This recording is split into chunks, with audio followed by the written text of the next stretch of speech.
Hoje eu vou explicar pra você por que trabalhador só consegue aguentar a vida estando bêbado. Não tem outro jeito. Você, obviamente, conhece o super-herói Homem de Ferro. Ele acabou virando o rostinho mais famoso dos filmes da Marvel. O Robert Downey Jr. virou sinônimo de Tony Stark. A galera passou a admirar um monte de CEO tosco, achando que também é um Homem de Ferro, tipo Elon Musk e coisas assim. E é preciso reconhecer que foi o Homem de Ferro, o primeiro filme lá em 2008, que abriu a porteira para esse universo integrado da Marvel, que eu também não acho grandes coisas, mas enfim, não é esse o papo aqui. O ponto é que o Homem de Ferro é um personagem criado em 1963 por uma galera, ou seja, é um típico personagem criado num ritmo industrial de produção de quadrinhos dos Estados Unidos dos anos 60 e sempre foi um personagem meia boca. Tá? Não dá pra dizer que o Homem de Ferro é um super-herói mega sofisticado, complexo.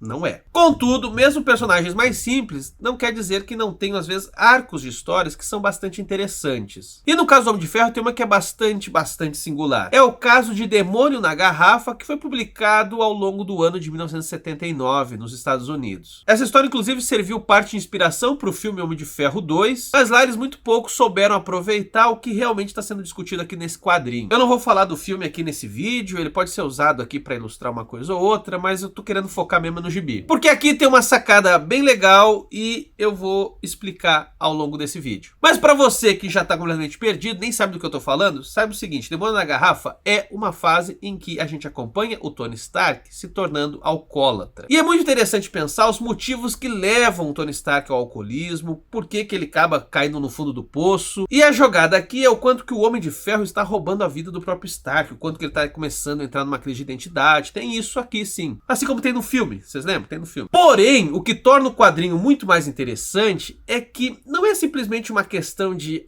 meu Deus, eu não me reconheço na máscara, eu estou aqui perdido, eu não sei quem eu sou mais. Não, tem uma questão aqui de classe. Para já entregar o que eu vou falar aqui para vocês. O Tony Stark se torna alcoólatra porque ele está estressado, e está estressado porque até hoje ele não sabia o que era ser um empregado. Sim, o estresse que leva ele ao alcoolismo e o Demônio da Garrafa tem a ver com o fato de que, enquanto Homem de Ferro, ele é um serviçal. Mas calma, que eu vou explicar melhor tudo isso. Mas antes eu peço que você curta o vídeo se estiver curtindo. Se inscreva, caso seja novo por aqui, e compartilhe.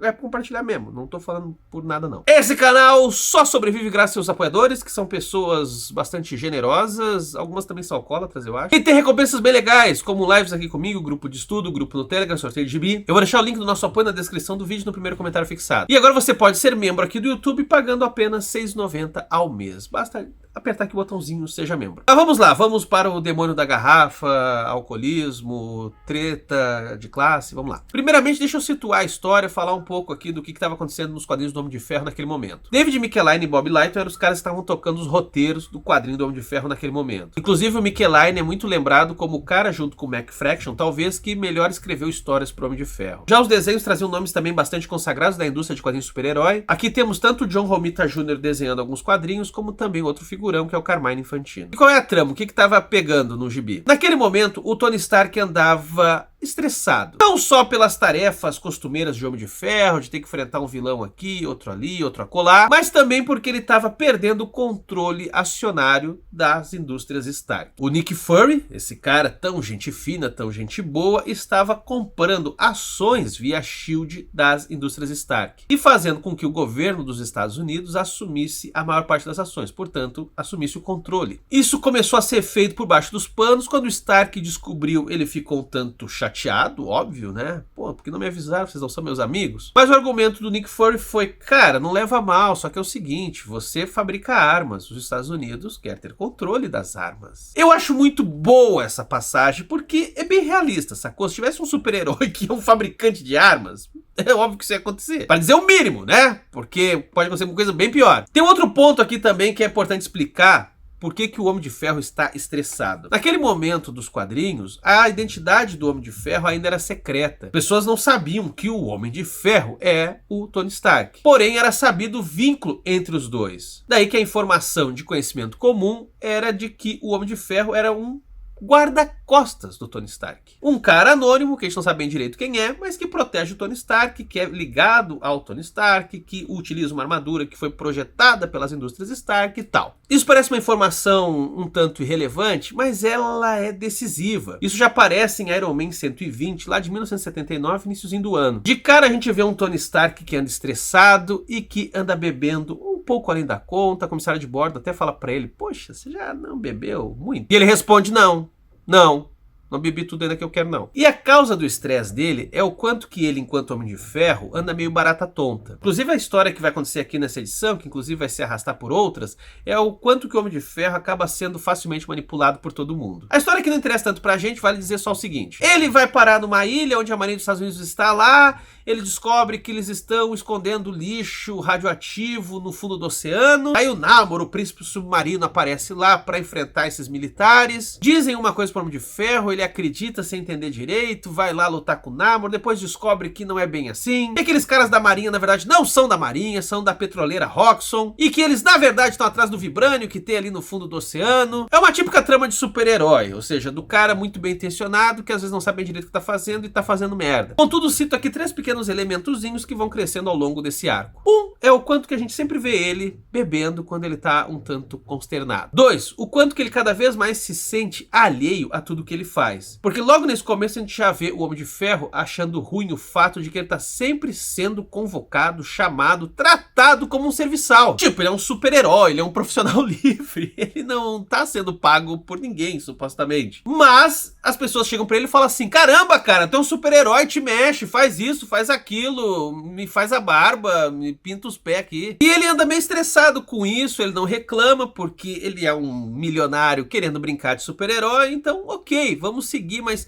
caramba, como o pessoal cobra. E toda essa exigência está vindo no mesmo momento em que ele está perdendo o controle da indústria Stark, que por sua vez é o lugar que dá para ele todas as liberdades. Então prestem bem atenção nisso. E tem um terceiro elemento que vai aparecer nessa história e vai se acentuar ao longo das próximas, que é a armadura dando defeito. Tem um momento como o Homem de Ferro está enfrentando o Namor dentro do oceano e de repente o buraquinho dos olhos da boca do Homem de Ferro abre e ele começa a se afogar. Não é por acaso que há um interlúdio nesse arco de histórias, O Demônio da Garrafa, que conta mais uma vez a origem do Homem de Ferro. Sim, tem uma historinha aqui recontando a origem do Homem de Ferro de novo. Eu digo que não é por acaso porque nessa nova versão fica mais óbvio algo que está na origem do herói, que é o quanto a vida fica difícil para esse playboy safado armamentista quando ele é sequestrado e tratado como serviçal, como escravo mesmo. Acho que não preciso relembrar da origem, só dizer que nesse momento aqui a origem está na Guerra do Vietnã, ele é sequestrado, precisa dar um jeito de fazer armas ali para os malditos e malvados Vietcongs, mas ele faz uma armadura, consegue fugir e daí percebe que pode fazer essa armadura ficar ainda mais refinada e virar um super-herói. Porém, repito, presta atenção, a origem do Homem de Ferro está no momento em que o Tony Stark é colocado numa condição que lhe é estranha. Isso é algo que essa série aqui, O Demônio da Garrafa, vai saber explorar muito bem e vai levar isso às últimas consequências, ok? Mas vamos lá, vamos voltar aqui para as histórias. Mais pra frente vai acompanhar mais episódios da armadura do Homem de Ferro dando defeito, ele esbarra num prédio, entra num apartamento, quase mata as pessoas, vai parar no pátio dos outros, vai quebrando tudo pelo caminho. E não, aquele ainda não tá bêbado, tá? É só a armadura mesmo que tá dando defeito. Depois, inclusive, a gente vai descobrir que é o vilão Justin Hammer que está manipulando a armadura. Mas ele é que não sabe e, poxa, isso é mais uma fonte de estresse, até porque, caramba, né, essa armadura desgovernada, ela é muito perigosa. E não esqueçam que o Tony Stark é visto como um gênio. Ele também se vê como um gênio. Então, tá com uma armadura que ele não consegue controlar, mexe profundamente com o ego dele. Outra coisa que também começa a abalar o Tony Stark nesse período é a personagem Bethany Cable. Ela surge como esse típico interesse feminino de quadrinho de super-herói. É aquela mulher que a gente vê em Lois Lane, etc., que ou gosta do super-herói ou gosta do cara comum, mas ela nunca gosta dos dois. Aqui no caso, ela gosta do Tony Stark, até porque o Tony Stark é um cara rico, bonito e tal, é difícil não gostar, né? Ok, ele é um babaca armamentista, se ela fosse minimamente politizada, ela não gostaria, mas enfim, não é o caso aqui da nossa querida Cable. Quem ela não gosta é o Homem de Ferro, porque ela também é guarda-costas e ela acha que o Homem de Ferro é um guarda-costas de merda do Tony Stark. E faz todo sentido mesmo, porque o Homem de Ferro como guarda-costa, caramba, ele nunca tá protegendo o Tony Stark. A gente nunca viu o Tony Stark no mesmo lugar que ele, gente. É o famoso guarda-costa que trabalha num outro lugar. Não, eu tô aqui protegendo o Tony Stark. Tá, mas onde ele tá? Ah, ele tá em casa. Ele tá em casa. Claro que isso é desculpa que o próprio Homem de Ferro dá, que o Tony Stark está em segurança em outro lugar, mas caramba, né? Que guarda-costas mais estranho. E é essa obviedade que ela percebe e começa a botar o dedinho na cara do Homem de Ferro. Você é um guarda-costa merdinha, é isso que você é, um vagabundo. Pra piorar, porque desgraça pouco é bobagem, o Homem de Ferro, super-herói, começa a ser mais exigido a participar de relações diplomáticas, estratégicas da empresa, das indústrias Stark. Sim, isso vai deixando o Tony Stark ainda mais incomodado, do tipo, caramba, agora o Homem de Ferro virou garoto propaganda, o que o Homem de Ferro tá virando? E aí que vem, talvez, o acontecimento mais decisivo nisso tudo que eu tô contando aqui pra vocês. Um país fictício chamado Carnélia está agora finalmente se abrindo pro capitalismo. E ele está fazendo isso pela primeira vez, permitindo ter uma fábrica Stark no seu território. E isso só está sendo permitido porque o comando do país gosta muito do Homem de Ferro. É tudo tão lindo, né?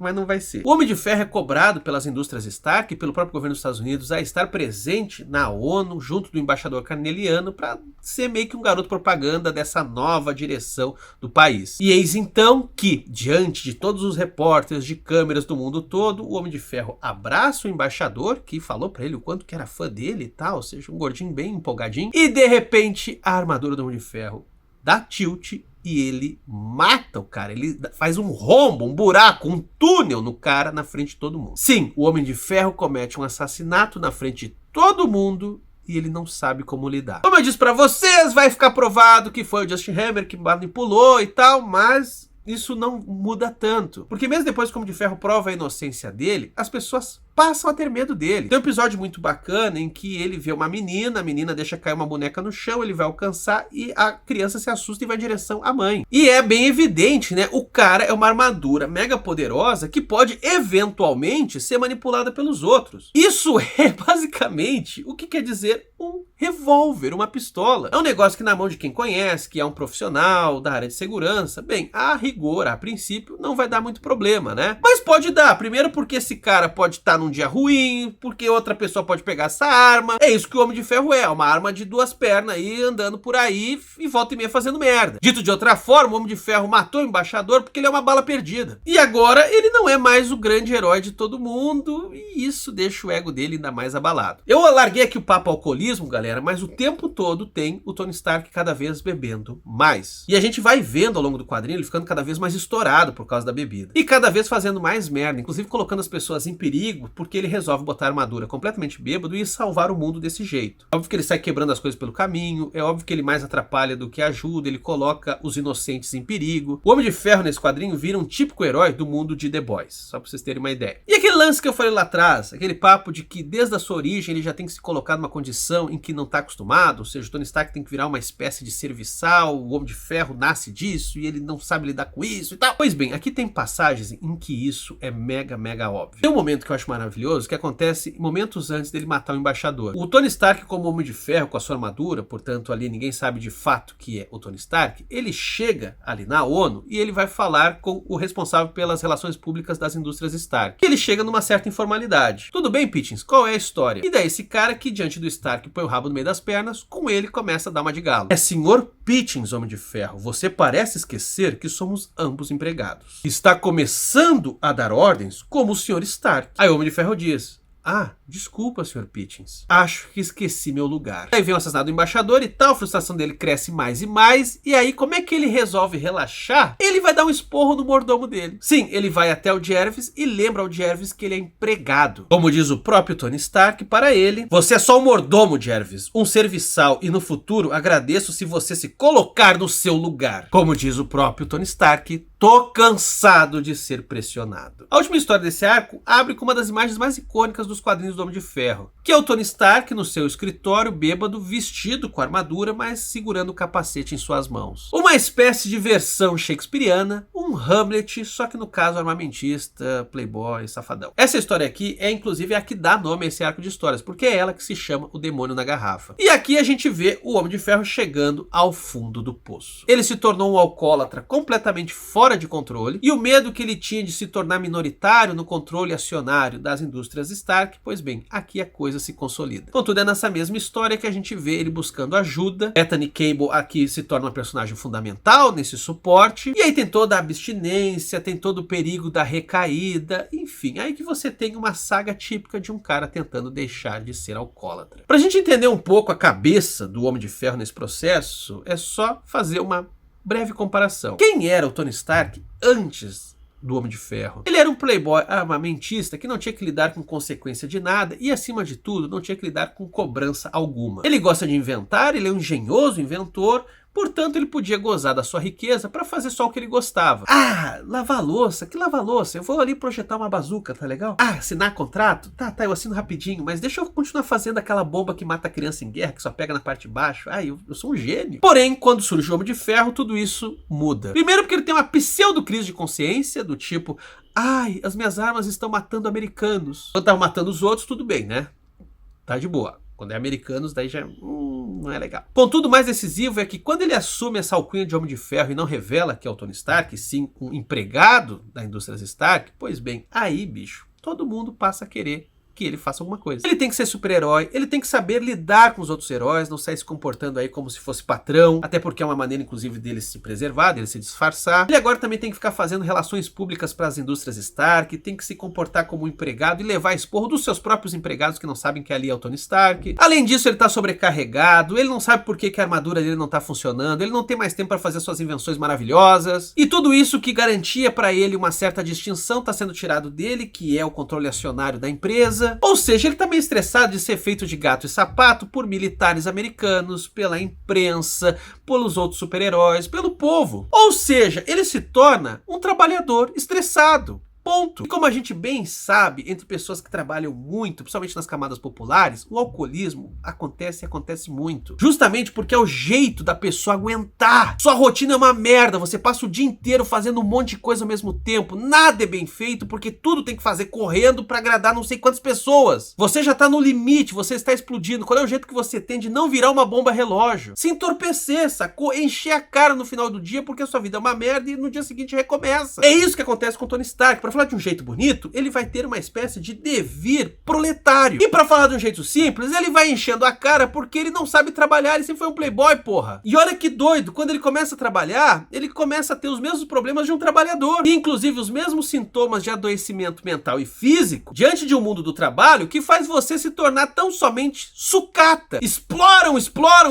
você e no final você é reduzido a um peso de papel. Por isso que a armadura vai se tornando um fardo pro Tony Stark. E toda vez que ele põe essa porra, ele é colocado numa condição cada vez mais alheia de tudo aquilo que ele podia ser sem menor compromisso, sem menor obrigação. Viu, Pleiba, como é foda ser empregado? Sacou? Demônio da Garrafa, portanto, é um quadrinho brilhante que consegue mostrar o quanto que um burguês passa a ter problemas de proletário quando leva uma vida de proletário. Eu acho um barato quanto que esses autores de quadrinhos, eles fazem as coisas na sutileza. Porque se você chega, obviamente, dizendo, olha só, eu vou trabalhar isso, às vezes nem é aprovada a história. E também eu acho que tem muito de um nível inconsciente. Porque uma coisa que você já deve ter notado é o quanto que esses heróis ricos, tipo Batman, Homem de Ferro, eles são geralmente mal escritos. Não na sua parte super-heróica, nisso você tem bons roteiristas, principalmente pro lado do Batman, mas esses mesmos roteiristas não sabem muito explorar histórias sobre burgueses e aristocratas. Afinal, é um mundo que esses artistas, geralmente mal pagos, não conhecem direito. Aí eles saber exatamente como é que é a vida de um aristocrata, exceto matéria de revista, que é um tanto caricatural. Daí que raramente eles exploram isso e quando exploram, não exploram muito bem. Por isso que faz todo sentido num arco como esse, para poder mostrar que o Homem de Ferro tem problemas, trazer ele meio que pro mundo desses mesmos autores. Existe aí todo um exercício de enredo que é pegar o Homem de Ferro e trazer ele pro mundo desses autores, os problemas que esses autores têm que lidar. Que é um modo de humanizá-lo, mas de também trazer para ele problemas que são tão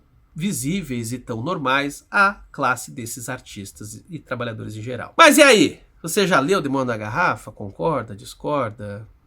Vai ter muita gente discordando, provavelmente. E eu já vi o Homem de Ferro 2, fiquei com a mensagem na cabeça do tipo, não aproveitaram bem a história, mas eu também não lembro direito, então façam comparações aqui com o filme, porque eu não vou rever esse filme chato da Marvel, não. E diga aí também se vocês querem que eu fale mais de Homem de Ferro, que outro super-herói aqui eu comente, ou arco, fala aí. E como sempre, eu peço que você siga a gente nas nossas outras redes sociais, TikTok, Twitter e Instagram. Obrigado por assistir e valeu, pessoal.